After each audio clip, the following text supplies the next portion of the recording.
Okay, so today we're going to talk about why social media exists.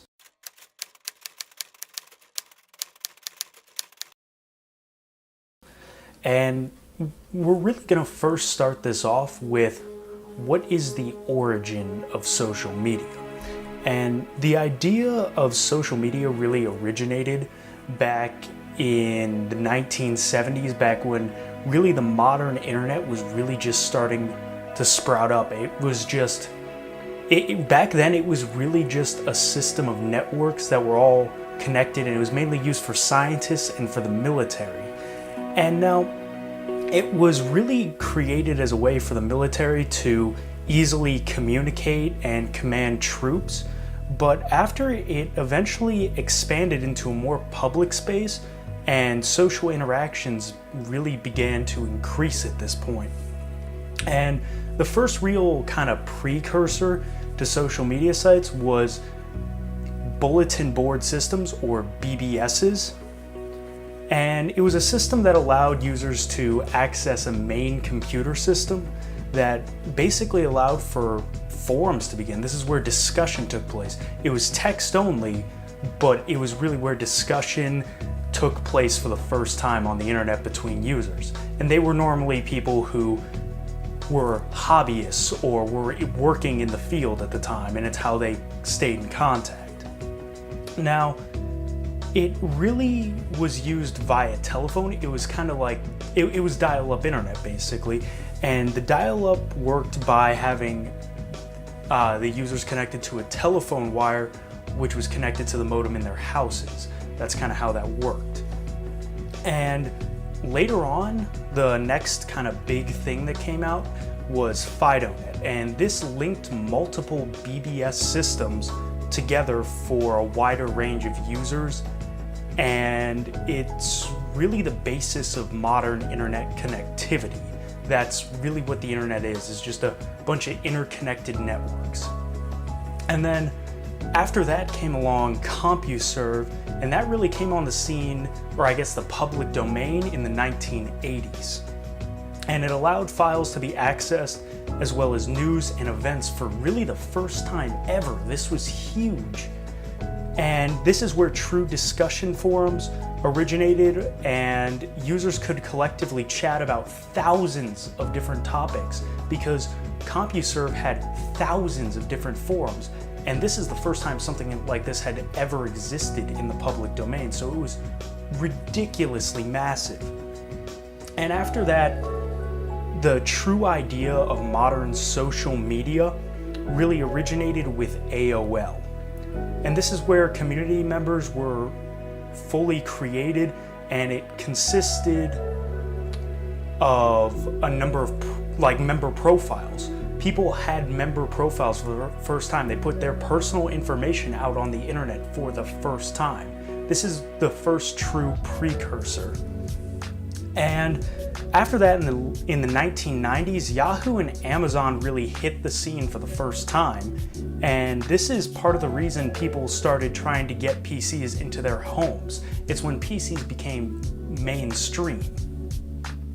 And then in 1997, 6degrees.com came into the spotlight. It allowed users to create profiles, find friends, search profiles, and even organize groups.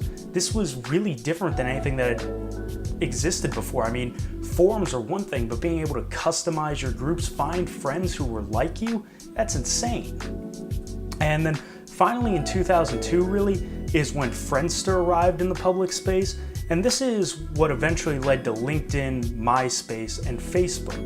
And Facebook initially really started as a project for Mark Zuckerberg to allow Harvard students to stay connected with each other. So why really did this come around? Why were people so interested in a system like this? And there are multiple reasons, but the biggest one would be humans are naturally social beings. And with the rise of computers and home PCs, people wanted easier ways to stay in contact with each other and find circles to group themselves in. It was really a different way for people to connect. And then this is from a study called Why People Use Social Media. uses and gratification approach. It is a study that had 25 in-depth qualitative interviews, so really trying to get into the know-how and the mentality, the real story behind these people. And 88% of their participants mentioned using social media for social interaction. And this is really because it's a tool that allows us to remain social even at great distances, and is beneficial for improving our social interactions in ways we might not really expect. And then 80% also wanted it for seeking information, and this can come back to whether it's for sales, deals, or events, birthdays, or parties. And it's using it as almost an information aggregator. It's really putting it all in one place. It makes it easy to access. And then 64% wanted it for entertainment. And this can really come back to that, how it was originally used, where it was used for forums and discussion. And it allowed people to consume content, videos, blogs, forum discussion, and then also groups that pertain to their interest. It allowed you to really tailor what kind of content you were receiving. It was specified for you, not just for some random guy out there. It was you personally. And then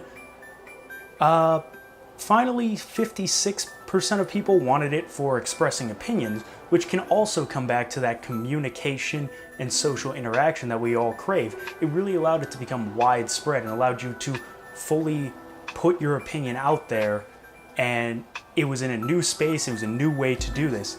And it really changes with the addition of anonymity.